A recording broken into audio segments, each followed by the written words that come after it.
है कि दूसरी शादी की इजाजत ना देने पर 4 बच्चों की मां अनिला शहजादी को कत्ल कर दिया जाता। हाँ जी, तशद्दद बड़ा ही कीता रात, बड़ा करके फिर ਉਹਨੂੰ ਮਾਰ ਦਿੱਤਾ ਨੇ। ਕੋਈ ਸ਼ੈ ਦਿੱਤੀ ਜੇ ਜ਼ਰੀਲੀ ਆ ਥਾਂ ਨੀਲੇ ਕਾਲੇ ਹੋਏ ਸਨ ਜਦੋਂ ਮੈਂ ਗਈ ਆ ਹੱਥਾਂ ਤੇ ਜਿਵੇਂ ਮਾਰ ਕੇ ਨਾ ਤੇ ਇੰਨੇ ਤਿਬੜੇ ਨਹੀਂ ਬਣ ਜਾਂਦੇ। जब मैं गया हूँ तो उसके जिस्म पे सार पे चोट थी, खून भी निकल रहा था, मोटे पे वो गाल सारी पीली हुई थी, सारी मोटा भी सारा पीला हुआ था। तशद्दुद के निशान वाज़ह नजर आ रहे थे। कदी आउंदी सी ते ओहदा पैर दा नौ टुੱਟਾ ਹੁੰਦਾ ਸੀ, कदी ਉਂਗਲ ਟੁੱਟੀ ਹੁੰਦੀ ਸੀ, कदी ਕੋਹਣੀ ਟੁੱਟੀ ਹੁੰਦੀ ਸੀ, कदी गले ਦੇ ਨਿਸ਼ਾਨ ਹੁੰਦੇ ਸੀ। ਖਾਲਾ ਮੈਨੂੰ ਮਾਰਦਾ ਹੈ ਤੇ ਇੰਜ ਕਰਕੇ ਮੂਵੀ ਵਿਖਾ ਕੇ ਉਸ ਬੁੱਢੀ ਨੂੰ ਤੇ ਮੈਨੂੰ ਮਾਰਦਾ ਹੈ।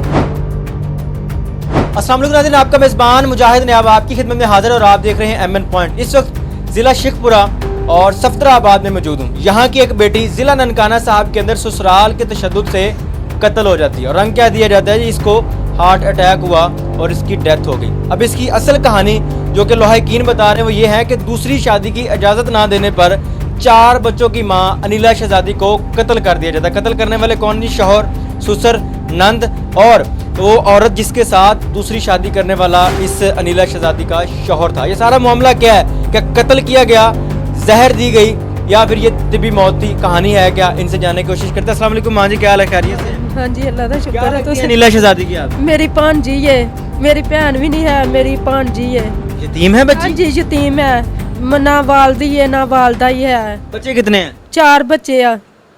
4 ਬੱਚਿਆਂ ਦੀ ਮਾਂ ਨੂੰ ਉਹ ਜ਼ਾਲਮ ਆਪੇ ਜ਼ਹਿਰ ਦੇ ਦਿੰਦਾ ਹੈ? ਹਾਂਜੀ, ਉਹ ਮਾਰਦਾ ਹੁੰਦਾ ਸੀ, ਬੜਾ ਹੀ ਮਾਰਦਾ ਹੁੰਦਾ ਸੀ ਤੇ ਉਹਨੇ ਫਿਰ ਬੜਾ ਹੀ ਰੋਂਦੀ ਹੁੰਦੀ ਸੀ ਮੇਰੇ ਨਾਲ ਹਰ ਟਾਈਮ ਹੀ। ਉਹ ਕਾਲ ਜਦੋਂ ਬਾਹਰ ਅੰਦਰ ਟੁਰ ਜਾਂਦਾ ਸੀ ਕਾਲ ਤੇ ਮੈਨੂੰ ਗੱਲ ਦੱਸਣਾ, ਮੈਂ ਆਖਣਾ ਚੱਲ ਅੱਛਾ ਕੋਈ ਨਹੀਂ ਪੁੱਤ ਸਬਰ ਕਰ, ਕੋਈ ਨਹੀਂ ਤੂੰ ਸਬਰ ਕਰ, ਤੈਨੂੰ ਅੱਲਾ ਸੋਨਾ ਅਜ਼ਲ ਦੇਗਾ ਹੀ ਨਾ, ਕੋਈ ਨਹੀਂ ਗੱਲ। ਉਹਨੇ ਕਹਿਣਾ ਖਾਲਾ ਮੈਨੂੰ ਮਾਰਦਾ ਹੈ ਤੇ ਇੰਜ ਕਰਕੇ ਮੂਵੀ ਵਿਖਾ ਕੇ ਉਸ ਬੁੱਢੀ ਨੂੰ ਤੇ ਮੈਨੂੰ ਮਾਰਦਾ ਹੈ ਤੇ ਮੈਂ ਫਿਰ ਵੀ ਚੁੱਪ ਕਰ ਰਹਿਣਾ, ਫਿਰ ਮਾਰ ਕੁੱਟ ਕੇ ਮਹੀਨਾ 2 ਮਹੀਨੇ ਰੱਖਣਾ, ਫਿਰ ਕੱਢ ਦੇਣਾ। ਕੀ ਨਾਮ ਹੈ ਉਹ ਬੰਦੇ ਦਾ? ਉਹਦੇ ਬੰਦੇ ਨਾਲ ਬਾਬਰ। ਬਾਬਰ ਜਦੋਂ ਆਪਣੀ ਬੀਵੀ ਤੇ ਤਸ਼ੱਦਦ ਕਰਦਾ ਮਾਰਦਾ ਹੈ ਹਾਂਜੀ, ਤੇ ਜਿਹੜੀ ਦੂਸਰੀ ਔਰਤ ਹੈ ਜਿਹਦੇ ਨਾਲ ਉਹਦਾ ਚੱਕਰ ਚੱਲ ਰਿਹਾ ਉਹਨੂੰ ਵੀਡੀਓ ਕਾਲ ਕਰਕੇ ਵਿਖਾਉਂਦਾ ਹੈ ਕਿ ਵੇਖ ਇਹਨੂੰ ਮੈਂ ਮਾਰ ਰਿਹਾ ਇਹਨੂੰ ਮੈਂ ਮਾਰਨ ਡਿਆ, ਇਹਦੇ ਤੇ ਤਸ਼ੱਦਦ ਕਰਨ ਡਿਆ, ਇਹਨੂੰ ਮੈਂ ਮਾਰਨ ਡਿਆ, ਵੇਖ।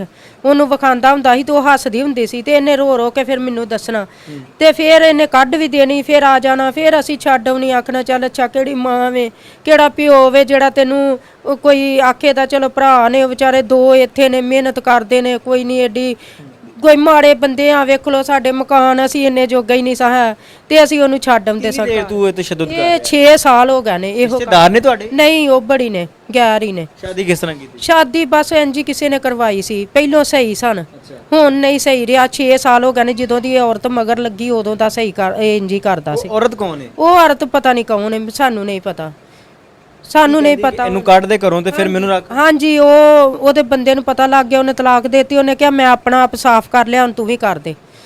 ਤੇ ਉਹਨੇ ਵੀ ਮਾਰ ਦਿੱਤੀ, ਉਹਨੇ ਮਾਰ ਮਾਰ ਕੇ ਲਾ ਜਾਣੇ। ਜਦੋਂ ਅਸੀਂ 9 ਵਜੇ ਗਏ ਆ ਸਾਨੂੰ ਉਹਨਾਂ ਦੱਸਿਆ, ਫੋਨ ਤੱਕ ਨਹੀਂ ਕੀਤਾ। ਉਹਦਾ ਹੱਕ ਤੇ ਆ ਸੀ ਨਾ ਫੋਨ ਕਰਨਾ, ਉਹਨੇ ਫੋਨ ਤੱਕ ਨਹੀਂ ਕੀਤਾ। ਅਸੀਂ ਜਦੋਂ ਗਏ ਆ ਮੈਂ ਫਿਰ ਪਿੱਟੀ ਰੋਈ ਆ ਤੇ ਫਿਰ ਉੱਠ ਕੇ ਪਰਾਂ ਚਲ ਗਏ ਨੇ ਤੇ ਫਿਰ ਮੈਨੂੰ ਅੱਗੋਂ ਧਮਕੀਆਂ ਗਜ਼ਾਲਾ ਲਾਉਂਦੀ ਸੀ, ਆਂਦੀ ਸੀ ਮੇਰੇ ਭਰਾ ਨੂੰ ਕੁਝ ਹੋ ਗਿਆ ਨਾ ਤੈਨੂੰ ਮੈਂ ਛੱਡਣਾ ਨਹੀਂ। ਗਜ਼ਾਲਾ ਦੀ ਭੈਣ ਹੈ? ਹਾਂਜੀ, ਗਜ਼ਾਲਾ ਕਿ ਅਨੀਲਾ ਸ਼ਹਿਜ਼ਾਦੀ ਦੀ ਨੰਦ ਹੈ? ਹਾਂਜੀ, ਨੰਦ ਦੇ। ਤੇ ਮੈਨੂੰ ਧਮਕੀਆਂ ਲਾਉਂਦੀ ਸੀ, ਆਂਦੀ ਸੀ ਜੇ ਤੇ ਮੇਰੇ ਭਰਾ ਨੂੰ ਕੁਝ ਹੋ ਗਿਆ ਤੇ ਤੈਨੂੰ ਛੱਡਣਾ ਨਹੀਂ। ਮੈਂ ਕਿਹਾ ਮੇਰੀ ਅੱਗੇ ਹੀ ਨਹੀਂ ਜੇ ਛੱਡੀ, ਮੇਰੇ ਨਾਲ ਕੀ ਕਰਨਾ, ਮੇਰੀ ਤੇ ਅੱਗੇ ਹੀ ਤੁਸੀਂ ਮਾਰ ਦਿੱਤੀ। ਕੀ ਉਹਨਾਂ ਵਜ੍ਹਾ ਕੀ ਦੱਸੀ? ਤੁਸੀਂ ਕਹਿ ਰਹੇ ਹੋ ਕਿ ਸਾਰਿਆਂ ਨੇ ਅਲੱਗ-ਅਲੱਗ ਵਜ੍ਹਾ ਦੱਸੀ, ਕਿਸੇ ਨੇ ਕਿਹਾ ਕਰੰਟ ਲੱਗ ਗਿਆ, ਕਿਸੇ ਨੇ ਕਿਹਾ ਅਟੈਕ, ਕੀ ਦੱਸਿਆ ਉਹਨਾਂ ਨੇ? ਸਾਰਿਆਂ ਨੇ ਅਲੱਗ-ਅਲੱਗ। ਕਿਸੇ ਨੇ ਆਖਿਆ ਵਾਸ਼ਰੂਮ ਵਿੱਚ ਮਰ ਗਈ, ਕਿਸੇ ਨੇ ਆਖਿਆ ਮਸੱਲੇ ਤੇ ਨਮਾਜ਼ ਪੜਨ ਗਈ ਮਰ ਗਈ, ਕਿਸੇ ਨੇ ਆਖਿਆ ਇਹ ਉੱਥੇ ਵੇਸਣ ਅੱਗੇ ਮੂੰਹ ਧੋਣ ਲੱਗੀ ਮਰ ਗਈ, ਕਿਸੇ ਨੇ ਚੱਜ ਦੀ ਗੱਲ ਦੱਸੀ ਨਹੀਂ ਸਾਨੂੰ। ਫਿਰ ਅਸੀਂ ਗਏ ਆ ਜਦੋਂ 15 ਤੇ ਕਾਲ ਕੀਤੀ, ਉਹ ਪੁਲਿਸ ਆਈ, ਉਹਨਾਂ ਨੂੰ ਸਟਿੰਗ ਪਿਆਂਦਾ ਏ ਇਹ ਬਾਵਰ।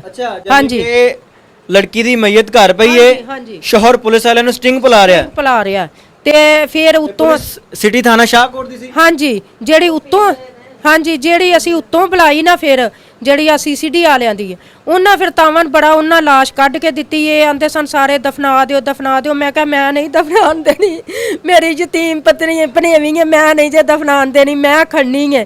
ਤੇ ਫਿਰ ਉਹਨਾਂ ਆ ਕੇ ਕੱਢੀ ਤੇ ਉਹਨਾਂ ਆ ਕੇ ਕੱਢ ਕੇ ਸਾਨੂੰ ਉਹਨਾਂ ਕਿਹਾ ਐਂਬੂਲੈਂਸ ਬੁਲਾਓ। ਅਸੀਂ ਬੁਲਾ ਕੇ ਫਿਰ ਅਸੀਂ ਹਸਪਤਾਲ ਖੜੀਏ, ਫਿਰ ਸਾਰੀ ਦਿਹਾੜੀ ਅਸੀਂ ਹਸਪਤਾਲ ਰਹੇ, ਫਿਰ ਮਲਾਜਾ ਆਇਆ, ਫਿਰ ਅਸੀਂ ਘਰ ਲਿਆ ਕੇ ਦਫਨਾਤੀ ਹੈ।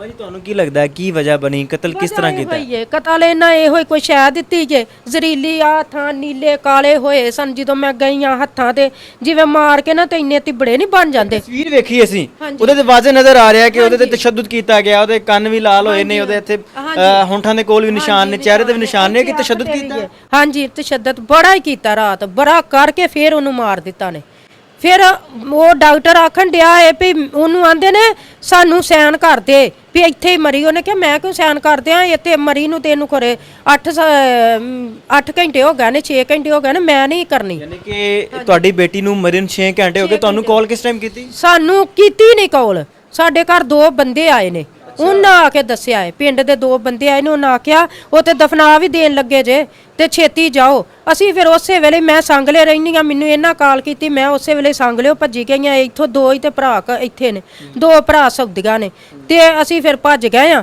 ਫਿਰ ਮੈਂ ਜਾ ਕੇ ਪਿੱਟੀ ਰੋਈਆਂ ਫਿਰ ਬੜਾ ਰੋਈਆਂ ਬੜਾ ਪਿੱਟੀਆਂ ਮੇਰੀ ਬੜੀ ਗੱਲ ਸੁਣੀ ਹੈ ਸੀਸੀਡੀ ਵਾਲਿਆਂ ਨੇ ਉਹਨਾਂ ਦਾ ਭਲਾ ਹੋਵੇ ਉਹਨਾਂ ਕਿਹਾ ਮਾਂ ਜੀ ਤੂੰ ਚੁੱਪ ਕਰਕੇ ਬਹਿ ਜਾ ਤੇਰੀ ਜਿਵੇਂ ਤੂੰ ਆਖੇਂਦੀ ਉਵੇਂ ਹੀ ਹੋਏ ਫਿਰ ਉਹ ਆਖਣ ਬੂਆ ਭੰਨਣ ਸਾਨੂੰ ਵੀ ਵਿੱਚ ਪਾਓ ਇਹਦੇ ਵਿੱਚ ਐਂਬੂਲੈਂਸ ਤੇ ਅਸੀਂ ਆਖਿਆ ਅਸੀਂ ਨਹੀਂ ਤੁਹਾਨੂੰ ਪਾਣਾ ਉਹਨਾਂ ਆਖਿਆ ਪਿੱਛੇ ਆ ਜਿਓ ਤੇ ਫਿਰ ਉਹਨਾਂ ਨੂੰ ਇਹਨਾਂ ਐਂਬੂਲੈਂਸ ਖੜੀ ਇਹਨਾਂ 11 ਬਾਈ ਵਾਲਿਆਂ ਨੂੰ ਫੋਨ ਕੀਤਾ ਉਹਨਾਂ ਕਿਹਾ ਅਸੀਂ ਮਈਤ ਨਹੀਂ ਖੜਦੇ ਇਹ ਮਾਮਲਾਤ ਜਿਹੜੇ ਚੱਲ ਰਹੇ ਸਨ ਅਨੀਲਾ ਸ਼ਹਿਜ਼ਾਦੀ ਨਾਲ ਤਸ਼ੱਦਦ ਕਰਨਾ ਉਹਨੂੰ ਮਾਰਨਾ 6 ਸਾਲ ਤੋਂ ਚੱਲ ਰਿਹਾ ਸੀ ਹਾਂਜੀ 6 ਸਾਲ ਤੋਂ ਚੱਲ ਰਿਹਾ ਸਨ ਉਹ ਆਪਣੇ ਘਰ ਆ ਵੀ ਜਾਂਦੀ ਸੀ ਤੁਹਾਡੇ ਕੋਲ ਜਾਣੇ ਕਿ ਲੜ ਕੇ ਆ ਵੀ ਜਾਂਦੀ ਹਾਂਜੀ ਆ ਵੀ ਜਾਂਦੀ ਸੀ ਟੁਰ ਤੁਸੀਂ ਕਿਉਂ ਨਹੀਂ ਰੱਖਿਆ ਫਿਰ ਉਹਨੂੰ ਵਾਪਸ ਕਿਉਂ ਭੇਜ ਦਿੱਤਾ ਜਦੋਂ ਇੱਕ ਮਰਦ ਜਿਹੜਾ ਔਰਤ ਤੇ ਤਸ਼ੱਦਦ ਕਰਦਾ ਹੈ, ਫਿਰ ਦੂਸਰੀ ਔਰਤ ਨੂੰ ਵੀਡੀਓ ਕਾਲ ਕਰਕੇ ਵਿਖਾਉਂਦਾ ਵੇਖ ਮੈਂ ਮਾਰ ਰਿਹਾ ਉਹਨੂੰ ਆਪਣੇ ਘਰ ਕਿਉਂ ਨਹੀਂ ਬਿਠਾਇਆ ਬਸ ਫਿਰ ਆਂਦਾ ਸੀ ਸੁਲਾ ਕਰ ਦਿੰਦਾ ਸਨ ਸੁਲਾ ਕਰ ਦਿੰਦਾ ਫਿਰ ਬੱਚੇ ਸਨ ਰੋਂਦੀ ਸੀ ਫਿਰ ਆਂਦੀ ਸੀ ਮੈਨੂੰ ਛੱਡ ਆਓ ਮੈਂ ਕੋਈ ਨਹੀਂ ਗੱਲ ਮੈਂ ਉੱਥੇ ਜਿਵੇਂ ਮੈਨੂੰ ਮਾਰੇ ਤਾਂ ਮੈਂ ਤਾਂ ਵੀ ਰਹਿ ਲਵਾਂਗੇ ਮੈਂ ਬੱਚਿਆਂ ਤੋਂ ਬਗੈਰ ਨਹੀਂ ਰਹਿ ਸਕਦੀ फिर असी उन्हें छड्ड आउंदे सां फिर कदी लोकां नूं भी पांदे सां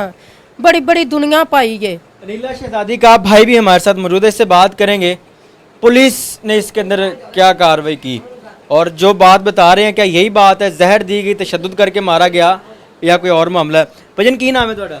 ਸ਼ਬੀਰ ਸੈਨ। ਐਂਡ ਨੀਲਾ ਹਾਂਜੀ ਲੜਕੇ ਆਂਦੀ ਸੀ ਤੁਹਾਡੇ ਕੋਲ?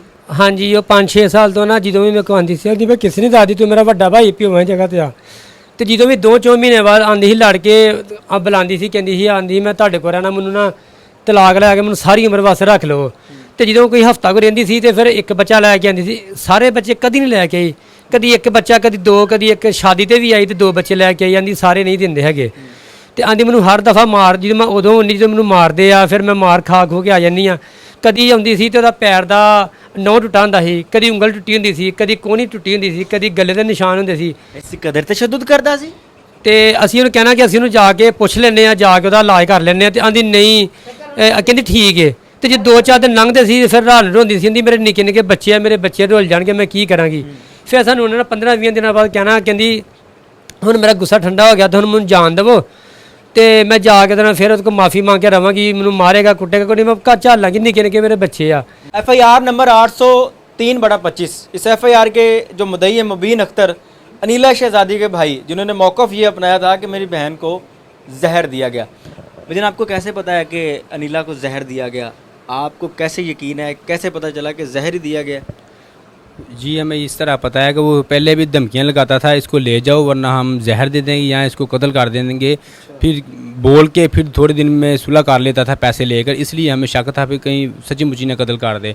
जब हमें सुबह 8 बजे आदमी ने आकर बताया कि आपकी बहन की डेथ हो गई है तो हमने जाकर देखा तो वाकई डेथ हुई थी। एक सवाल बनता है आपका आपके बहनोई के साथ रब्ता होता था?